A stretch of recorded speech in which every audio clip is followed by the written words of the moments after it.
Hello everybody, today we are going to discuss Inklings from the Dark by Rahman Rahi. So Inklings, which means a slight hint or suggestion. It means the poet Rahman Rahi is talking of some suggestions, some hints from the dark. It means in the dark it is a suggestion of something good, perhaps something better.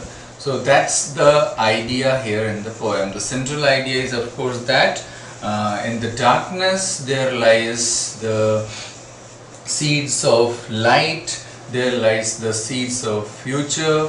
That's what the poet is trying to say here in this poem.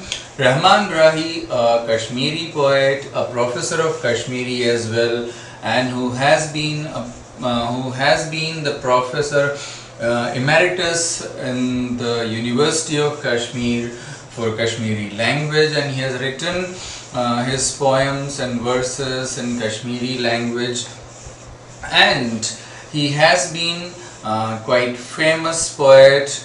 And this Inklings from the Dark, which is originally a Kashmiri poem, has been translated here by G.R. Malik. And he has tried to keep the originality of the poem in this English version as well. And as I said, this poem is one of the powerful poems of Professor Rahman Rahi, who is quite a famous, quite a popular poet of Kashmiri. And here he is actually talking of the dark times, suggesting of violence and bloodshed. And though it's all violence and bloodshed, but he is hoping for a better future, a good future, which has been suggested through his son. So here the sun is the symbol of hope and future. And the poem, I should say, the poem is a metaphysical poem. Metaphysical, if I explain this term, which is meta, which means beyond, and physical is the physical world. So which talks of something beyond this physical world, that is the spiritual world and something. And to elaborate upon this, I should say metaphysical poem is the one in which elaborate imageries are used, conceit is used, and heavy literary devices are used, like paradoxes, imageries, ironies and such are used. Wit is used. So here also the poet has drawn some, we can say, heavy imagery and devices to convey his idea. And apart from that, the poem is quite imaginative. It begins on a depressive note, a dark note, a pessimistic note, and then gradually it comes to a positive tone, an optimistic one. So we can say, yes, there is a shift, a gradual shift from dark to light, from pessimism to optimism, from bad to good. So that is the peculiarity of this poem. And apart from that, some images like eagle, dove, oyster, pearl, all that has been used. And even the sun here, the speaker's sun, the poet's sun itself is the symbol of optimism and better future here. So let's see how all this has been conveyed in this poem by Rahman Rahi. He begins, Yesternight my sleep driven off, and the thread of my fancies slit. Now what he means to say by this line, yesternight, it means he is talking of the day before or something like an incident of past he is talking of, and he's saying, yesternight my sleep driven off, means my sleep just I just woke up from my sleep, it just we can say drove away, it just he got up at once, and the thread of my fancies slipped. That means my fancies, my imagination ran right. It was like left open.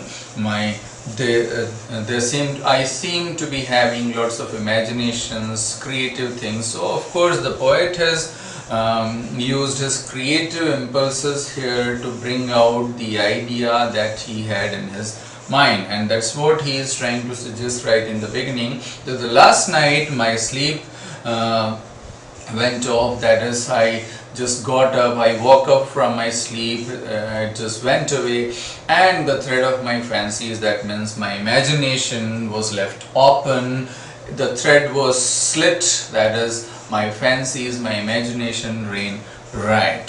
Yes. And I espied an eagle in the wild shadows of my mind. So, what? Espied, that is, saw. I saw an eagle.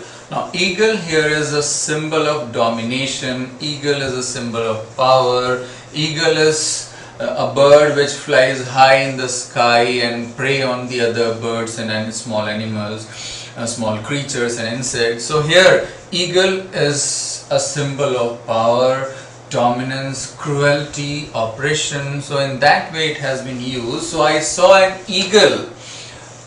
The poet saw an eagle in the wild shadows of my mind. It means the mind was going wild in imagination. So in those wild imaginations, in those wild fantasies, I saw an eagle. And on its beak, in the same old fashion, the blood, yes, smoldered the blood of the dove. So on the beak of that eagle, in the same old fashion. Now why so he is using the same old fashion?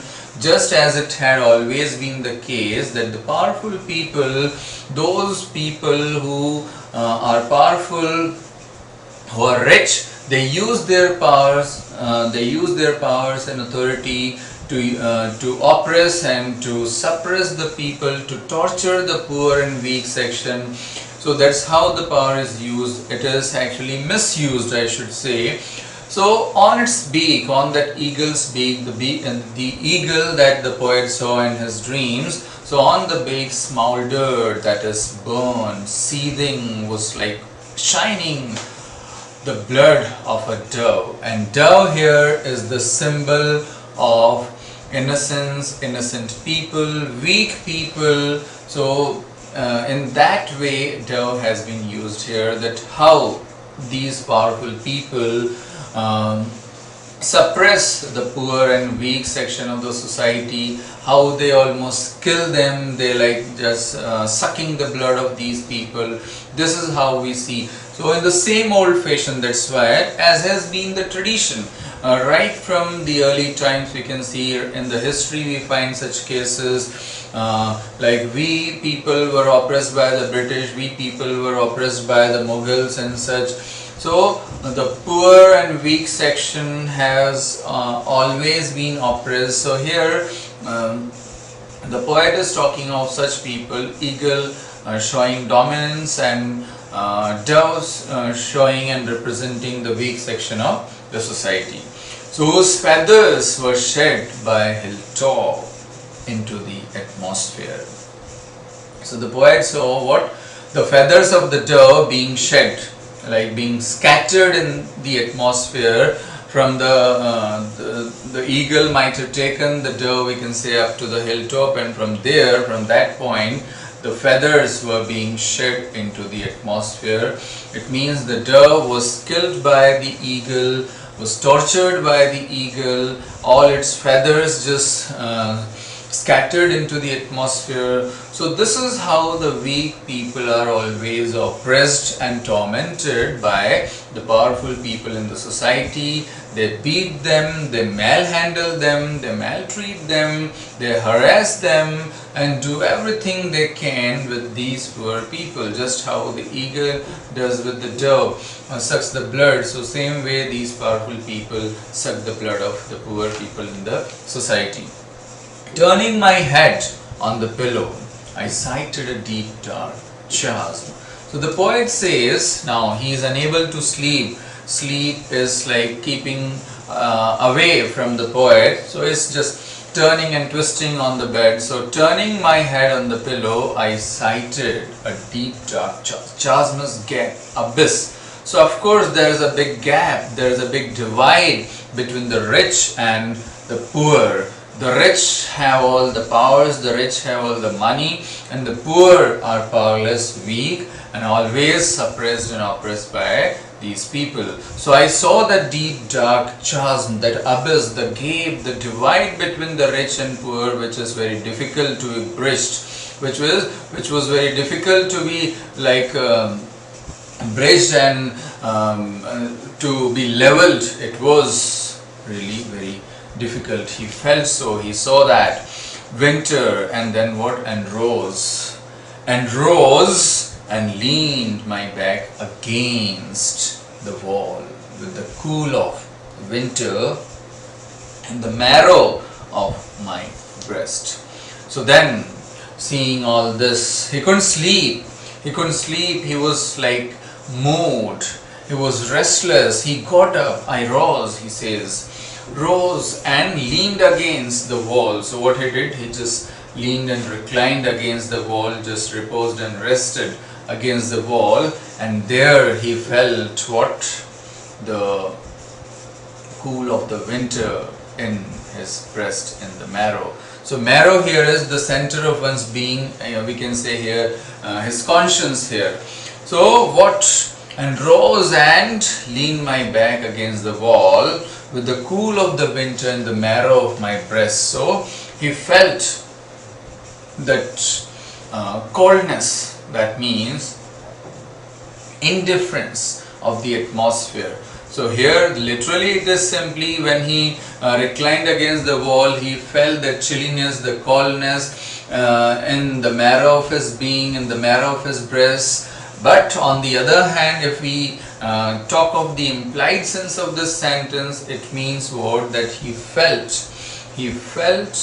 what? The coldness of the atmosphere. It means the coldness which was prevailing in the society, the indifference which was prevailing in the society. In simple terms, I should say the lack of empathy and sympathy prevailing in the society, the coldness for the other people of the society. So that was the atmosphere around that he felt, and my lips froze dry.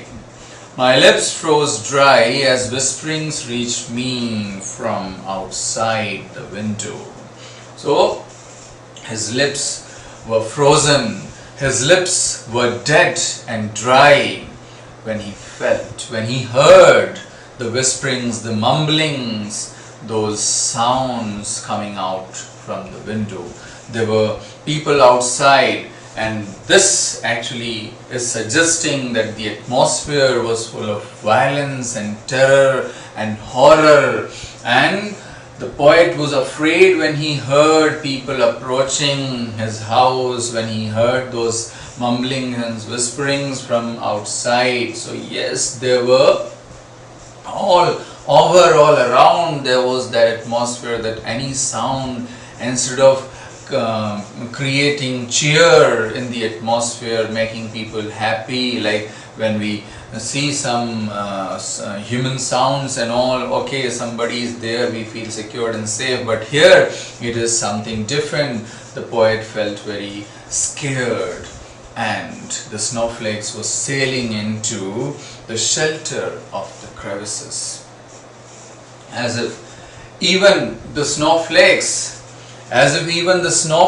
needed shelter. It seemed like that. So they were just falling into the shelter of the crevices. So crevices is, we can say, gapes, the ruptures. So atmosphere was all chilly, and it seemed even the snowflakes needed shelter, and they were falling into the crevices, they were falling into the gaps and ruptures. And not a mouse did creep.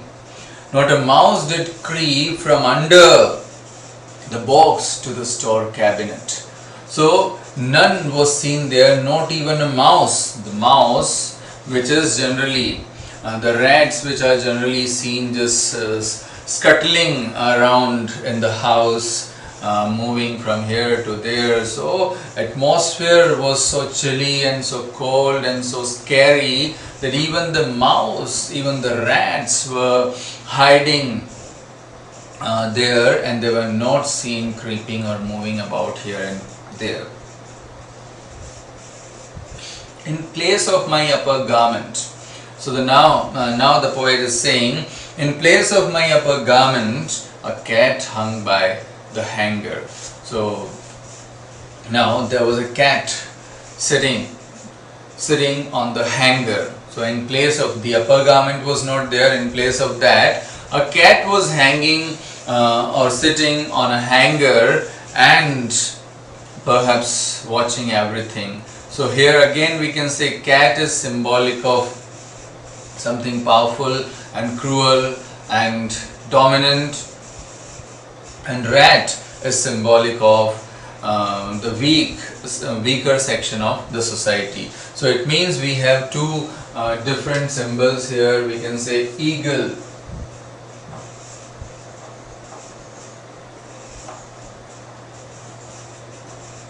and cat are of the same category. Same way, dove and rat are of the same category. So dove is weak, denoting weaker section, rat same way, and same way eagle and cat, they are denoting the powerful section of the society. So a cat was hanging there, a cat was there on the hanger. The rats were not seen moving. Generally we see the rats moving here and there, but they were so afraid perhaps. So all this is suggesting that atmosphere was so scary, so full of fear, it was so full of horror that nobody was like moving out of their houses. People were huddled in their houses. So that's what he is. And then rubbing my eyes, I tried to pull the quilt up to my cold bag. So rubbing my eyes, I tried to pull the quilt up to my cold bag. So what does this mean, that rubbing my eyes? Like perhaps he was as unable to sleep like deceiving him, and just all moved away from him. So rubbing my eyes, as when he noticed all this, so like couldn't trust his eyes even. So rubbing his eyes, like moving, driving away all the illusions. What he did, I tried to pull the quilt. I tried to pull the quilt up to my cold bag. So as if to feel some security, to feel some safety, like pulling together all the quilt. So I tried to pull it up as he was feeling so insecure, as he was feeling so afraid, that he tried to pull the quilt around himself. But oh, the kangri shook.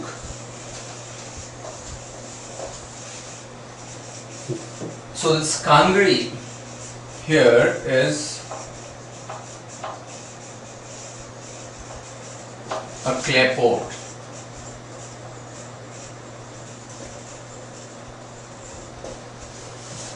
Kangri here is a clay pot which is used to keep the houses warm. The cinders are kept in the kangri, the firebrands are kept in kangri, and these firebrands and cinders, they keep the houses warm in winter season. So that's the use of kangri and these cold regions. So kangri shook. So here, if we talk of figure of speech, this is exclamation here, quite a simple one. And the cold hapless ashes kissed my feet. So here even the kangri was all cold, the hapless unfortunate. Means even the kangri was unable to keep the house warm, keep the persons warm. There was no comfort in that situation. That's what the poet is suggesting, that it was so violent and so horrible that there was nothing to provide comfort. Even the kangri had gone all cold, and the cold ashes, they seemed like kissing the poet's feet. Now here we can say personification has been used because ashes don't kiss, it is simply the ashes lying on the ground that touch the poet's feet. But here the poet is trying to say that unfortunate, misfortunate incident it was. The kangri was lying there, the ashes were lying there on the ground, and there was no solace and no comfort in that horrific and horrendous atmosphere. And he says, while the owl hooted outside, oh woe to thee, oh woe to you, oh woe.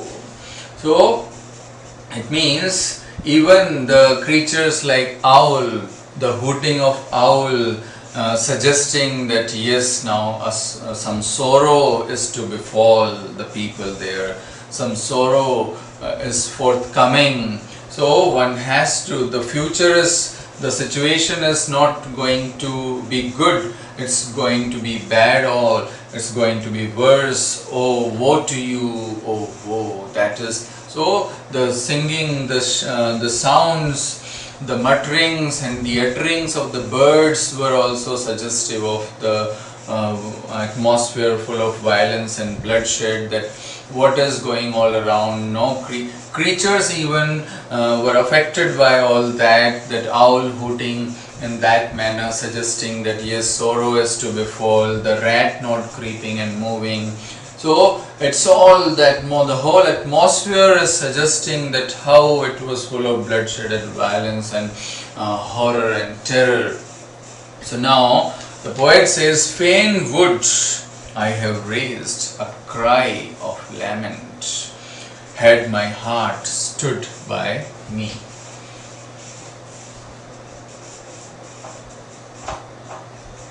So fain means gladly, and hapless, unfortunate or misfortunate.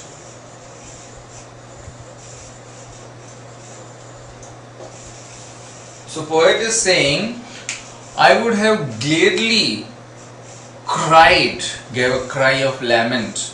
I would really have lamented because his heart was so full of sorrow and pain. He would have cried and wept and lamented and wailed and moaned and expressed his sorrow in that situation, only if his heart had stood by him. Means even the heart in that situation, even the poet's heart in that situation was not with him. He had to suppress his feelings and emotions. That was the situation. He had to suppress his feelings and emotions. He couldn't express. He was afraid. He was afraid to express his feelings in those times. Such was the atmosphere that people had to huddle up in their houses. They couldn't come out and express their feelings. And if they would, perhaps then they would also be the victim of that violence and bloodshed. So it was so scary. But now the situation has got changed. Now the poet is trying to come to something positive, and he says, what? Suddenly I called to my mind my darling son. How raptly did he listen to my bedtime tale last night. So now the poet is talking of his son. That is, in a way, poet is talking of hope, and he is talking of what? The future which would be a better one, which would be a good one. So that's how he is explaining all these things. That suddenly I called to my mind my darling son, his son who was very dear to the poet, very close to his heart. Of course, the sons are to a father, so loving.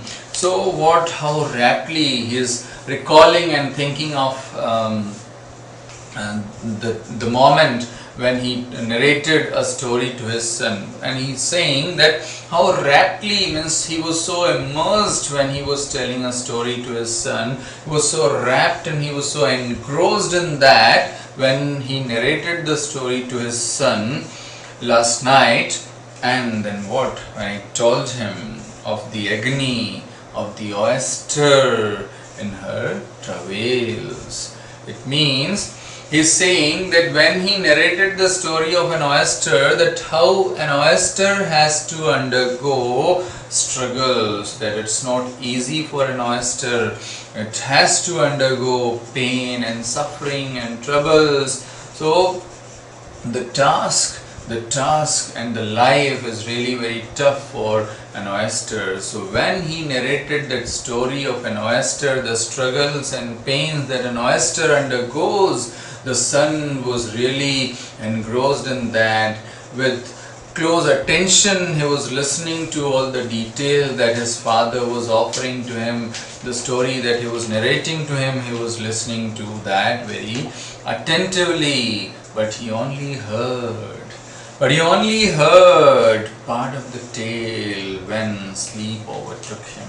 It means he couldn't listen to the whole story, he couldn't complete the story, and before that he was in deep slumber. He slept, he was in deep sleep before he could complete the story. The boy slept. And now what? I rose like a moonstruck man. I rose like a moonstruck man and turned on the light. So when he called all this back to his mind, when he recalled that incident, what happened last night, when all that came to his mind, what he rose like a moonstruck man, that means all we can say in a hysterical manner, all in a crazy manner, like lost in the thought. So he just got up at once and then switched on the light, turned on the light to see, and found what? And found him lying by the wall like a mushroom on the mound. So the poet has used simile here, like mushroom on the mound. So it's a comparison with mushroom. So just as in the rainy season and the monsoon, the mushrooms sprout up and germinate and come up, similarly, and it is a suggestion of a new time, a new era, something new. So same way the sun suggested here of a time that's coming, a new time, a new hope, a good time. That's what the poet is trying to convey here. So when he found the boy, when he found his son lying there by the wall, he felt as if a mushroom has germinated, has come up on the mount. That is just like a sun rising on the mountainside. So here it is perhaps symbolic of something new, a new day, a new hope. So the poet to the sun to the poet was a symbol of hope. Something better is going to happen. In deep slumber with fragrant blossoms blooming on his lips. So here it's metaphorical, we can say the line is metaphorical because of course the blossoms and flowers are not going to bloom on one's lips. So here it is what the poet is suggesting, is conveying what when he saw his son lying there by the wall, he felt that yes, the future is going to be very fragrant one, the future is going to be very beautiful. The face of his son was really sign of something good. When he saw the beautiful face of his son, he felt really quite relaxed and happy that the future is going to be really a fragrant one, and the future is going to be really a beautiful one, that the son is all happy, perhaps thinking of something good. As he is saying here, and a drop of sweat don't afresh, playing on his brow.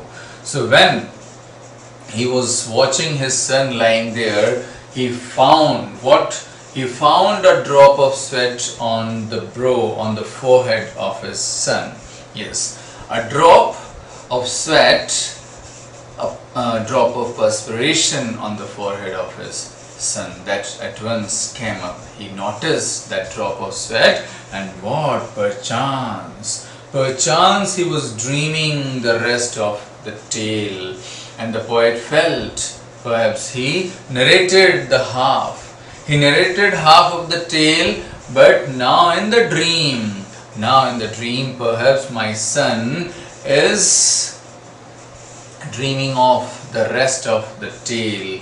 Perhaps he is thinking of the rest of the tale, the half part of the tale which he couldn't hear. So he is perhaps inventing or imagining or creating the rest part of that. He is perhaps dreaming of that. So that's how the poet felt. Why? Because perchance, that is perhaps the oyster had labored forth a pearl. That is, as it is a laborious task for oyster, a painful task, the oyster has to undergo struggles. So the poet is trying to say, it seems that the oyster has labored forth a pearl. So just as after undergoing the problems and struggles, oyster finally creates a pearl. Similarly here the poet feels that after all these troubles, all these struggles, all these pains and problems, that yes, there would be a pearl. Yes, definitely there would be a pearl. It means the result of all these pains and problems would really be good one. The future definitely will be a good one, a beautiful one, and that's what he hopes through his son, that his son would live up to, or grow up into a beautiful world, grow up into a world full of peace and harmony, a world there would not be any bloodshed or violence. So that kind of world his son would grow into. The future was going to be a good one, a harmonious one, a peaceful one. That's how he felt. Just as the oyster gives creates a pearl after going through all the struggles. So same way, the struggles would be over, the pain would be over, the agony would be over, and then the result would really be a soothing one. So that's how the poet is quite hopeful here, quite optimistic here, and though he started on a pessimistic note, on a dark note, but ultimately he spreads hope, he spreads optimism. So that's how the poem conveys the idea. This is all about in this Inkling from the Dark, a very beautiful poem by Rahman Rahi. I hope it's all clear to you. If you have any doubts, if you have any questions and queries, so just comment. You send your comments in the, or you just type your comments in the comment box, and definitely I'll reply to those comments. So till the next video, bye bye, and thank you very much.